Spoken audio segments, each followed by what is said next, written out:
Hi everyone, it's your favourite Atomic Blonde here with a bit of pop chat.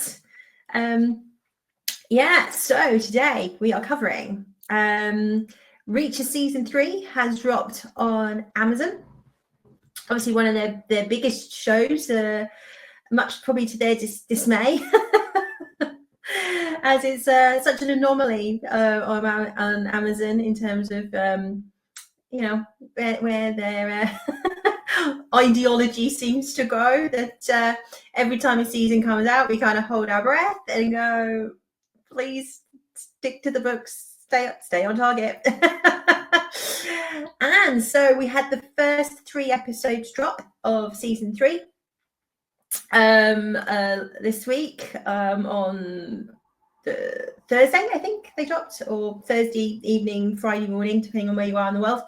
And we basically see Reacher on his own again, after season 2, traveling around, just doing his thing, trying to stay out of trouble, and failing miserably.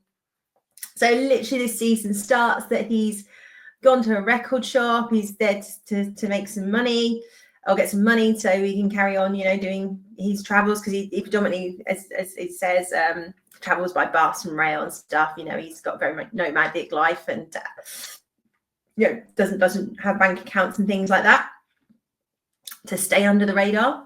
And he goes in, and no sooner is he in there,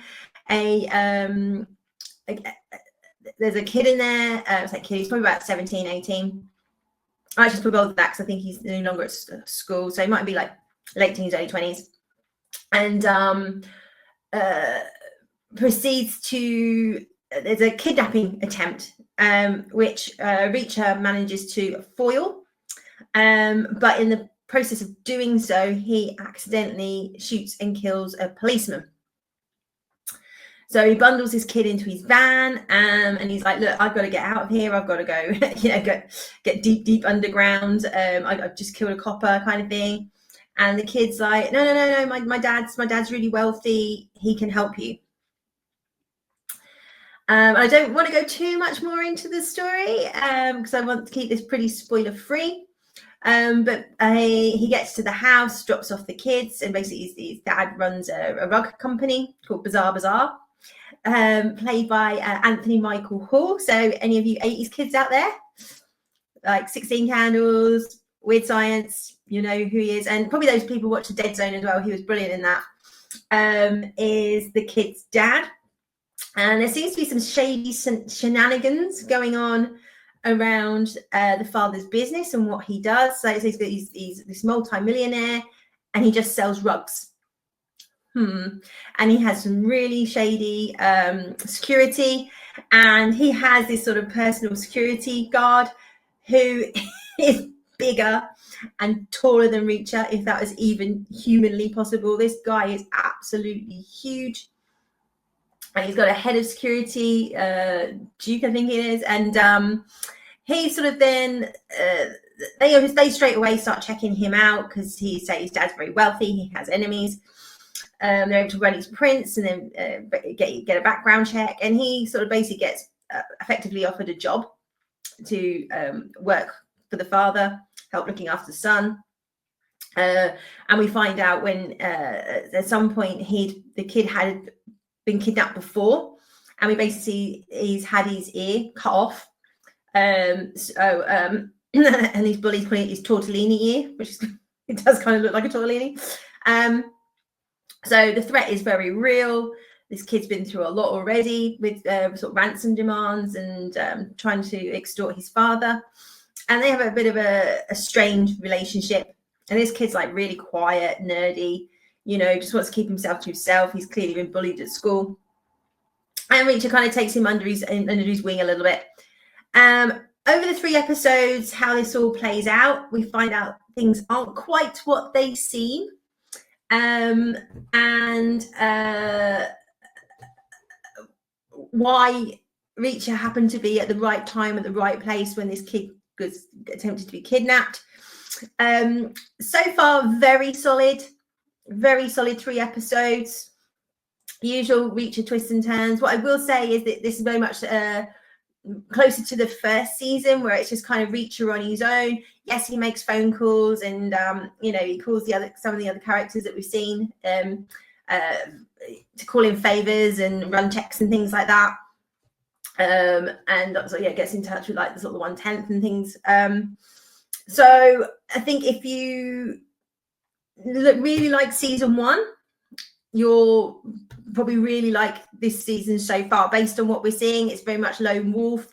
He's on his own. He's in a situation. He's got to try and get out of that situation, but he hasn't got the ensemble with him that we saw in season 2. I really enjoyed season 2, but I think a lot of people preferred season 1.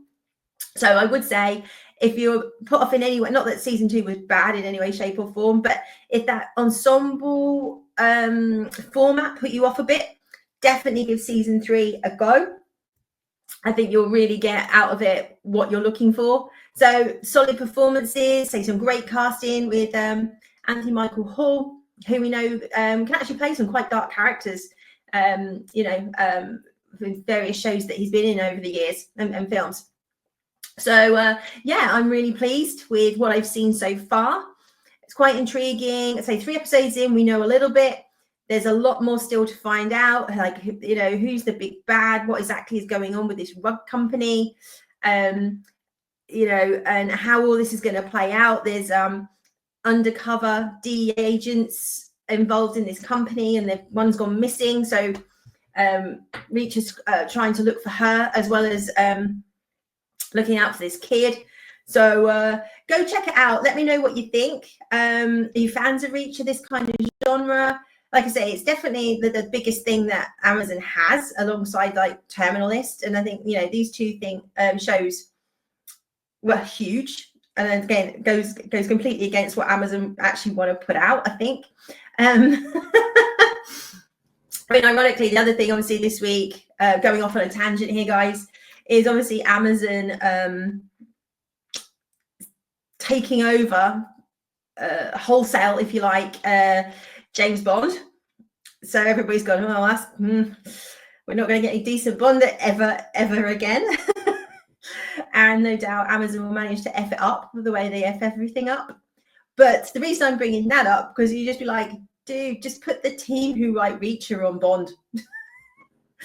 Just stick in Henry Cavill or Aaron Taylor-Johnson, someone like that, and let the Reacher team make it. And we'd probably get a bloomin' great James Bond film if they let people like that take the helm. That's never going to happen. We'll end up with either a female Bond or a complete wet as dishwater Bond, who's just led around the whole movie by female spies pointing out all his misogyny and all that kind of nonsense.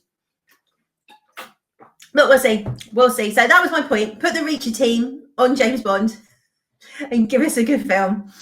So again, what's your thoughts on James Bond? Is it I think we'll just brace ourselves for yet another IP to be torched and just be hot garbage going forward, or just sort of franchise the hell out of, and we'll get a Q show and a Moneypenny show and God knows what, M show, or how did M become M, and all that kind of it's a car crash waiting to happen.